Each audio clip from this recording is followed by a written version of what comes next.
മറ്റൊരു വീഡിയോയിലേക്ക് സ്വാഗതം. ഇന്നിവിടെ വിശകലനം ചെയ്യുന്നത് 12/7/2005 ജനിച്ച ഒരാളുടെ ഗ്രഹസ്ഥിതിയാണ്. ഉത്രമാണ് നക്ഷത്രം. ഉത്രം 1-ാം പാദം. കന്നി ലഗ്നം. ലഗ്നത്തിൽ വ്യാഴം കേതു. 2-ൽ ഗുളികൻ. 3, 4, 5, 6 ഭാവങ്ങൾ ശൂന്യം. 7-ൽ കുജൻ രാഹു. 8, 9 ഭാവങ്ങൾ ശൂന്യം. 10-ൽ സൂര്യൻ. 11-ൽ ബുധൻ ശുക്രൻ ശനി. 12-ൽ ചന്ദ്രൻ. ഇതാണ് ഇദ്ദേഹത്തിൻ്റെ ഗ്രഹസ്ഥിതി. സ്ത്രീജാതകമാണിത്. ഈ ഗ്രഹനില പരിശോധിക്കുന്ന സമയത്ത് ലഗ്നം എടുത്താൽ തന്നെ ലഗ്നത്തിൽ വ്യാഴം കേതുവിനോടൊത്ത് ഗുളികൻ്റെ 12-ാം ദൃഷ്ടിയിൽ, രാഹുവിൻ്റെ 7-ാം ദൃഷ്ടിയിൽ, കുജൻ്റെ 7-ാം ദൃഷ്ടിയിൽ, അതുപോലെ തന്നെ ശനിയുടെ 3-ാം ദൃഷ്ടിയിൽ. അപ്പോൾ ഈ വ്യക്തിക്ക് ഒരല്പം ടഫായിട്ടുള്ള സാഹചര്യങ്ങളിലൂടെ ലഗ്നത്തിലേക്ക് ദൃഷ്ടി ഇത്രയും അവസ്ഥകളിലൂടെ വന്നാൽ ജീവിതത്തിൽ ഒരല്പം ഹാർഡായ ടഫായിട്ടുള്ള സാഹചര്യങ്ങളിലൂടെ സഞ്ചരിച്ച ശേഷമായിരിക്കും ജീവിതത്തിൽ ഉയർച്ച എന്ന് പറയുന്ന അവസ്ഥ ഏറിയ പങ്കും ഉണ്ടാവുക. ലക്ഷം ദോഷോ ഗുരുഹന്തി എന്നൊരു ചൊല്ല് തന്നെ വ്യാഴത്തെ അടിസ്ഥാനമാക്കിക്കൊണ്ട് ജ്യോതിഷത്തിൽ പലപ്പോഴും പറയാറുണ്ട്. ഇവിടെ ലഗ്നത്തിൽ തന്നെ വ്യാഴമുണ്ട്. പക്ഷേ ആ വ്യാഴത്തെ പോലും നിഷ്പ്രഭമാക്കാൻ കഴിയുന്ന ഗുളികൻ്റെ ദൃഷ്ടിയും രാഹുവിൻ്റെ ദൃഷ്ടിയും അതുപോലെ തന്നെ വ്യാഴത്തെ കൊണ്ടുള്ള ഗുണങ്ങളെ സ്പീഡിൽ ആക്കാൻ കഴിയുന്ന ശനിയുടെ ദൃഷ്ടിയും കൂടെ ചേരുന്ന സമയത്ത് വ്യാഴം അവിടെ വളരെ പതുക്കെ മാത്രമേ വർക്കാകുകയുള്ളൂ. ഇതാണ് ഇത്തരം വ്യാഴം എന്ന് പറയുന്ന ഗ്രഹം ഈ ഒരു അവസ്ഥയിൽ നിന്ന് കഴിഞ്ഞാൽ ഒരുപാട് ഗ്രഹനിലകളിൽ വരുന്ന ഒരവസ്ഥ തന്നെയാണ്. ചില ഗ്രഹനിലകളിലൊക്കെ വ്യാഴദശയായിട്ടും എന്തുകൊണ്ട് എനിക്ക് നല്ലത് സംഭവിക്കുന്നില്ല എന്ന് ചില ആളുകൾ വിളിച്ച് ചോദിക്കാറുണ്ട്. അവരുടെയൊക്കെ ഗ്രഹനില നോക്കുന്ന സമയത്ത് വ്യാഴത്തിന് കാര്യമായ എന്തെങ്കിലുമൊക്കെ ഇതേപോലെയുള്ള ബുദ്ധിമുട്ടുകൾ കാണാറുമുണ്ട്. അപ്പോൾ ഇതേ തടസ്സങ്ങളെയെല്ലാം, ഈ പറയുന്ന ഓബ്സ്റ്റക്കിൾസിനെ എല്ലാം വകഞ്ഞ് മാറ്റി വേണം വ്യാഴം അവിടെ ഗുണം ചെയ്യാനായിട്ട്. അതുപോലെ തന്നെ ഇദ്ദേഹത്തിൻ്റെ ലഗ്നാൽ 10-ൽ സൂര്യൻ നിൽക്കുന്നു. 10-ാം ഭാവാധിപനായിട്ടുള്ള ഗ്രഹം ബുധൻ ശുക്രനോടൊത്ത് ശനിയോടൊത്ത് കർക്കിടകത്തിൽ നിൽക്കുന്നു. ലഗ്നാധിപനും 10-ാം ഭാവാധിപനും ബുധൻ തന്നെയാണ്. പൊതുവേ ബുധൻ ശുക്രൻ നല്ല കോമ്പിനേഷനാണ്. എന്നിരുന്നാൽ തന്നെയും കർക്കിടകത്തിൽ നിൽക്കുന്ന ശുക്രനെ ഒരല്പം ശ്രദ്ധയോടെ തന്നെ കാണണം. അത് വിവാഹ സംബന്ധമായിട്ടുള്ള കാര്യങ്ങൾക്ക് കർക്കിടകത്തിലെ ശുക്രനെ കൃത്യമായി ശ്രദ്ധിക്കുക തന്നെ വേണം. ഇദ്ദേഹത്തിൻ്റെ ജോലി സംബന്ധമായിട്ടുള്ള കാര്യങ്ങളിൽ 10-ൽ സൂര്യനുണ്ട്. വളരെ വളരെ നല്ലതാണ്. എന്നിരുന്നാലും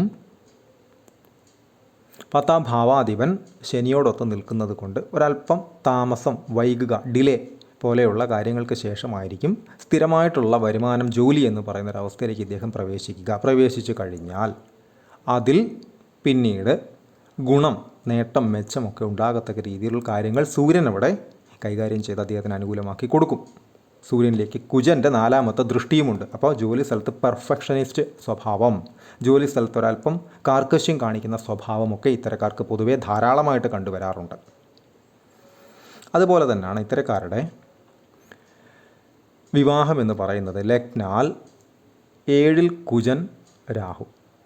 7-ലെ കുജനും 7-ലെ രാഹു നല്ല രീതിയിൽ ശ്രദ്ധ വേണം. ബുധനും ശുക്രനും ഒരുമിച്ച് നിൽക്കുന്നു. അതിൽ ബുധൻ ഇവിടെ ലഗ്നാധിപനുമാണ്. പ്രണയം സംഭവിച്ച് അല്ലെങ്കിൽ മുൻപരിചയം സംഭവിച്ച് വിവാഹത്തിലേക്ക് എത്താനുള്ള സാധ്യതകളൊക്കെ ഇത്തരം ഗ്രഹനിലകളിൽ കാണാറുണ്ട്. അപ്പോൾ അങ്ങനെയുള്ള സന്ദർഭങ്ങൾ വന്നാൽ തന്നെയും ഇതിനോട് ചേർക്കാൻ പറ്റുന്ന ഗ്രഹനിലകളാണെങ്കിൽ മാത്രം പരിഗണിക്കുക. അതല്ലാത്ത പക്ഷം കുജനും രാഹുവുമൊക്കെ 7-ൽ നിന്ന് കഴിഞ്ഞാൽ അത്യാവശ്യം വളരെ ടഫായിട്ടുള്ള സാഹചര്യങ്ങളിലൂടെ ജീവിക്കുന്ന ധാരാളം ആളുകൾ ഉണ്ട്. അതിൽ തന്നെ പലരും വിളിക്കാറുമുണ്ട്. കുജൻ രാഹു രണ്ടുപേരും കട്ടി സ്വഭാവം കാണിക്കുന്നവരാണ്. ഒന്ന് പ്രബലനായിട്ടുള്ള ഗ്രഹവും, 2 രാഹു പ്രബലനായിട്ടുള്ള ഛായാഗ്രഹവുമാണ്. രണ്ടുപേർക്കും കട്ടി സ്വഭാവം കൂടുതലാണ്. അപ്പോൾ 7-ാം ഭാവാധിപനായിട്ടുള്ള വ്യാഴം ലഗ്നത്തിൽ ഗുളികൻ്റെയും ശനിയുടെയും ദൃഷ്ടിയിലാണ് നിൽക്കുന്നത്. 7-ലേക്ക് ലഗ്നത്തിൽ നിൽക്കുന്ന വ്യാഴത്തിൻ്റെ ദൃഷ്ടി ഉണ്ട്. അതൊരു സംരക്ഷണം തീർക്കുക തന്നെ ചെയ്യും. എന്നിരുന്നാൽ തന്നെയും 7-ലെ കുജൻ രാഹു ഒക്കെ നിൽക്കുന്നിടത്തോളം കാലം ചേർക്കുന്ന ഗ്രഹനിലകൾക്ക് ഈ ഗ്രഹനിലയുമായി കൃത്യമായിട്ടുള്ള ഒരു ബന്ധം, ഒരു കണക്ഷൻ, അതേപോലെ തന്നെ ചേർക്കാനുള്ള ഒരു പൊട്ടൻഷ്യൽ ശേഷി ഉണ്ടായിരിക്കണം. അതല്ലാത്ത പക്ഷം ബുദ്ധിമുട്ടുകൾ ഉണ്ടാകാനുള്ള സാധ്യത വളരെ വളരെ കൂടുതലാണ്. എസ്പെഷ്യലി ഈ കുജൻ രാഹു ഒക്കെ നിന്ന് കഴിഞ്ഞാൽ തർക്ക സ്വഭാവമുള്ള ആളുകളാണ് വന്നു കയറുക. തർക്ക സ്വഭാവം വളരെ കൂടുതലായിരിക്കും. എല്ലാ ഭിന്നതകളുടെയും തുടക്കം തർക്കങ്ങളിൽ നിന്നാണ്. ഇത് വളരെ ശ്രദ്ധിക്കേണ്ടുന്ന ഒരു കാര്യമാണ്. അവിടെയാണ് കർക്കിടകത്തിൽ നിൽക്കുന്ന ശുക്രനെയും ശ്രദ്ധിക്കേണ്ടത്. വിവാഹകാരക ഗ്രഹമാണ് ശുക്രൻ. ഈ ശുക്രൻ കർക്കിടകത്തിൽ നിൽക്കുന്ന പല ഗ്രഹനിലകളിലും 2 കല്യാണം കണ്ടുവരുന്നുണ്ട്. എന്നാൽ 100-ൽ 100 പേർക്കും കർക്കിടകത്തിൽ ശുക്രൻ നിന്ന് കഴിഞ്ഞാൽ ഒന്നിലധികം വിവാഹം നടക്കും എന്നൊരു തിയറിയൊന്നും, ഒന്നൊരർത്ഥമൊന്നും അതിനില്ല. എന്നിരുന്നാലും കർക്കിടകത്തിലെ ശുക്രനെ ശ്രദ്ധിക്കുന്നത് വളരെ നല്ലതാണ്. പ്രത്യേകിച്ചും ലഗ്നാധിപനായിട്ടുള്ള ഗ്രഹത്തോടൊപ്പം നിൽക്കുകയും ചെയ്യുന്നു. അപ്പോൾ ഇത്തരം കാര്യങ്ങൾ വളരെയധികം ശ്രദ്ധയോടുകൂടി വ്യക്തി സംബന്ധമായിട്ടുള്ള കാര്യങ്ങളിൽ, അതുപോലെ തന്നെ ജോലി സംബന്ധമായിട്ടുള്ള കാര്യങ്ങൾ, അതുപോലെ തന്നെ ഏറ്റവും പ്രധാനമായി വിവാഹ സംബന്ധമായിട്ടുള്ള കാര്യങ്ങൾക്കൊക്കെ ഒരു ജാഗ്രത, കൃത്യമായി പുലർത്തി പോകേണ്ടുന്ന ഒരു പാറ്റേണിലുള്ള ഒരു ഗ്രഹനിലയാണത്. അപ്പോൾ അത് ശ്രദ്ധിച്ചു പോയി കഴിഞ്ഞാൽ, ഒരല്പം ക്ഷമ കാണിച്ച് ശ്രദ്ധിച്ചു പോയി കഴിഞ്ഞാൽ വ്യാഴം അവിടെ അതിൻ്റെ ജോലി ചെയ്യാൻ ഒരല്പം സമയമെടുക്കും. എന്നിരുന്നാൽ തന്നെയും അത് ചെയ്യും.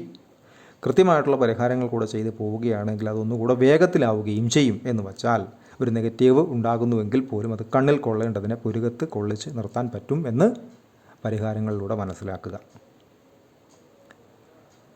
ഇദ്ദേഹത്തിൻ്റെ ദശകൾ എടുത്തു കഴിഞ്ഞാൽ ഉത്രമാണ് നക്ഷത്രം. സൂര്യദശയിൽ ജനിച്ചു. 2010 വരെ സൂര്യൻ, അതിനുശേഷം 10 കൊല്ലം ചന്ദ്രൻ, അതിനുശേഷം 7 കൊല്ലം ചൊവ്വ 2027 വരെ. അതിനുശേഷം ഇനി രാഹുദശയാണ്. 2027 ജൂൺ 14 തൊട്ട് 2045 വരെ രാഹുദശയാണ്. കുജനോടൊത്ത് നിൽക്കുന്ന രാഹു. പ്രത്യേകിച്ചും അതിൽ സ്വാപഹാരമൊക്കെ വളരെയധികം ശ്രദ്ധ കൊടുക്കണം. രാഹുവിൽ കേതു, രാഹുവിൽ ശനി, ഈ ഗ്രഹനിലയുടെ പാറ്റേൺ വെച്ച് രാഹുവിൽ കുജനെയൊക്കെ വളരെയധികം ശ്രദ്ധ കൊടുത്ത് വേണം ഈ 3-4 അപഹാരങ്ങളെ കടത്തി വിടാനായിട്ട്. അതല്ലാത്ത പക്ഷം അബദ്ധങ്ങൾ പറ്റുന്നതിനോ രാഹുവാണ്, ഇല്യൂഷൻസ് ആണ്. തെറ്റായിട്ടുള്ളൊരു കാര്യത്തെ ശരിയാണ് എന്നുള്ള ധാരണയിൽ നമ്മളെ കൊണ്ട് ചിന്തിപ്പിക്കും, പ്രവർത്തിപ്പിക്കും. പക്ഷേ ഇത് പിന്നീട് അബദ്ധമായി മാറുകയും ചെയ്യും. ഇതാണ് രാഹു ചെയ്യുന്ന പ്രോസസ്സ്. ഇതാണ് രാഹുവിൻ്റെ പൊതുവായ സ്വഭാവം. തലയേ ഉള്ളൂ, ഉടലില്ല, ഛായാഗ്രഹമാണ്. കേതുവാണെങ്കിൽ ഉടലേ ഉള്ളൂ, തലയില്ലാത്ത ഛായാഗ്രഹമാണ്. അപ്പോൾ ഈ രാഹു കേതുക്കളെ, പ്രത്യേകിച്ച് വലിയ ദശ ആണ് രാഹുവിൻ്റെ, 18 കൊല്ലമാണ്. അതിൽ തന്നെ മേൽപ്പറഞ്ഞ അപഹാരങ്ങൾ വളരെയധികം ശ്രദ്ധയോടുകൂടി തന്നെ അബദ്ധങ്ങൾ പറ്റുന്നില്ല എന്ന് ഉറപ്പാക്കി വിവാഹമൊക്കെ നടത്തുന്നെങ്കിൽ പോലും കൃത്യമായിട്ടുള്ള ഒരു അപഹാരമെടുത്ത് കൃത്യമായിട്ടുള്ള സമയത്ത് തന്നെ വിവാഹം നടത്താൻ രാഹു പോലെയുള്ള അവസ്ഥകളിലൊന്നും കൊണ്ടുപോയി വിവാഹം ദയവ് ചെയ്ത് നടത്താതിരിക്കുക. ഒരു നിലനിൽപ്പോ അല്ലെങ്കിൽ ഒരു ഗ്യാരൻറ്റിയോ അതിന് പറയാനും കഴിയില്ല. തീർത്തും തെറ്റായിട്ടുള്ള ആളുകളെ ശരിയെന്ന ധാരണയിൽ മുൻപിൽ കൊണ്ടു നിർത്താനുള്ള ശേഷി രാഹു പലപ്പോഴും പലർക്കും കാണിക്കാറുണ്ട്. അതിൽ വീഴാതിരിക്കുക. മായാവിദ്യകളുള്ള ഛായാഗ്രഹമാണ് രാഹു. അപ്പോൾ അതറിഞ്ഞുകൊണ്ട് തന്നെ പെരുമാറിയാൽ വലിയ അബദ്ധങ്ങളിൽ പെടാതെ മുന്നോട്ട് പോകാൻ സാധിക്കും. ഒപ്പം തന്നെ കൃത്യമായിട്ടുള്ള രീതിയിൽ പരിഹാരങ്ങൾ എടുത്തും പോയി കഴിഞ്ഞാൽ വലിയ തെറ്റുകുറ്റങ്ങളില്ലാതെ മുന്നോട്ട് പോകാൻ സാധിക്കും. അതുപോലെ തന്നെ രാഹുദശ 2045 കഴിഞ്ഞാൽ വ്യാഴദശയാണ് 2061 വരെ. ശേഷം ശനി, ബുധൻ എന്നീ കണക്കിലാണ് അദ്ദേഹത്തിൻ്റെ ദശകൾ കടന്നു പോകുന്നത്. അതിൽ തന്നെ ചൊവ്വയിൽ ശുക്രനാണ്. 8-5-2025 തൊട്ട് 8-7-2026 വരെ ചൊവ്വയിൽ, അതായത് കുജദശയിൽ ശുക്രൻ്റെ അപഹാരം. എങ്ങനെയുള്ള കുജൻ? രാഹുവിനോടൊത്ത് വിവാഹസ്ഥാനത്ത് 7-ൽ നിൽക്കുന്ന കുജൻ. എങ്ങനെയുള്ള ശുക്രൻ? ലഗ്നാധിപൻ ആയിട്ടുള്ള ബുധനോടൊത്ത്, ശനിയോടൊത്ത് കർക്കിടകത്തിൽ നിൽക്കുന്ന ശുക്രൻ. പ്രണയ സംബന്ധമായിട്ടുള്ള കാര്യങ്ങളിലൊക്കെ ഒരു ശ്രദ്ധ കൊടുത്ത് വേണം ഇത്തരം സമയങ്ങളിൽ മുന്നോട്ട് പോകാനായിട്ട്. പ്രത്യേകിച്ചും രാഹുവിനോടൊത്തൊക്കെ നിൽക്കുന്ന കുജൻ എന്ന് പറയുമ്പോൾ ഒരു ശ്രദ്ധ നിർബന്ധമായും വളരെ അത്യാവശ്യം തന്നെയാണ്. വ്യാഴത്തിൻ്റെ ദൃഷ്ടിയുണ്ട് എന്നിരുന്നാൽ തന്നെയും ഒരു ശ്രദ്ധ അത്യാവശ്യമാണ്. കൃത്യമായിട്ടുള്ള പരിഹാരങ്ങൾ കൂടെ എടുത്തു പോയി കഴിഞ്ഞാൽ കാര്യങ്ങൾ അനുകൂലത്തിലേക്ക് വരേണ്ടതിനുള്ള വേഗത കൂട്ടിയെടുക്കാൻ നമുക്ക് സാധിക്കും. കൺസൾട്ടേഷൻ ആവശ്യമുള്ള ആളുകൾക്ക് ഈ നമ്പറിൽ കോൺടാക്റ്റ് ചെയ്യാവുന്നതാണ്. കോൺടാക്ട് ഡീറ്റെയിൽസ് ഡിസ്ക്രിപ്ഷനിൽ കൊടുത്തിട്ടുണ്ട്. ഇത്തരം വീഡിയോസ് ഇനിയും തുടരും. നന്ദി.